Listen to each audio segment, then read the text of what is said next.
नमस्कार किसान भाइयों, प्रधानमंत्री किसान सम्मान निधि योजना की 23वीं किस्त पर अपडेट आ चुका है।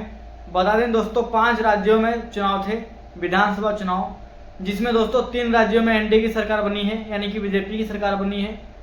साल 2019 में दोस्तों माननीय प्रधानमंत्री जी ने इस योजना का शुरुआत किया था, जिसका नाम है प्रधानमंत्री किसान सम्मान निधि योजना, जो कि अभी तक चल रही है, जो कि एनडीए की सरकार के द्वारा इस योजना का दोस्तों संचालन किया गया था साल 2019 में गोरखपुर से, जो कि अभी तक चल रही है। अब बंगाल के किसानों के लिए बड़ा अपडेट आ चुका है, यानी कि एनडीए की सरकार बनी है, जितने भी किसान थे, अब 10 करोड़ किसान थे पिछली बार योजना में, अब और भी किसानों की संख्या बढ़ेगी, यानी कि बंगाल के जितने भी किसान हैं उनको जोड़ा जाएगा इस योजना से।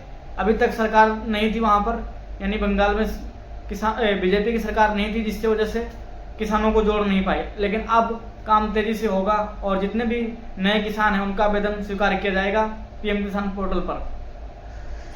अब दोस्तों किसानों के लिए बम्पर है, यानी कि वहाँ पर सीएम किसान का भी पैसा मिलेगा 1000 रुपये, यानी कि 9000 रुपये महीने सालाना दिया जाएगा।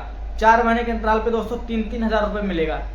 जिस तरह से उत्तर प्रदेश, बिहार और राजस्थान में 3-3 हज़ार रुपये 4 माह के अंतराल में मिलता है, उसी प्रकार अब आपको बंगाल में भी देखने को मिलेगा पैसा बीजेपी की सरकार आने के बाद। अब दोस्तों बता दें कि पीएम किसान सम्मान निधि की 23वीं किस्त कब तक जारी होगा पैसा, तो आपको बता दूं कि 23वीं किस्त को जो अपडेट है, 23वीं किस्त के लिए आप लोगों को जुलाई से या जून के बीच में पैसा जारी हो सकता है।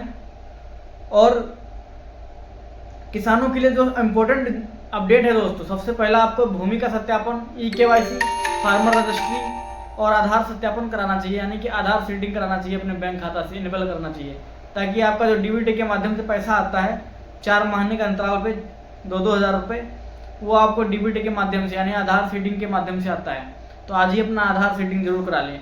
अगर आपको आधार सीडिंग कराने में दिक्कत है तो आप नज़दीकी कॉमन सर्विस सेंटर पर जाएं या फिर बैंक में जाकर के आधार सीडिंग करा सकते हैं।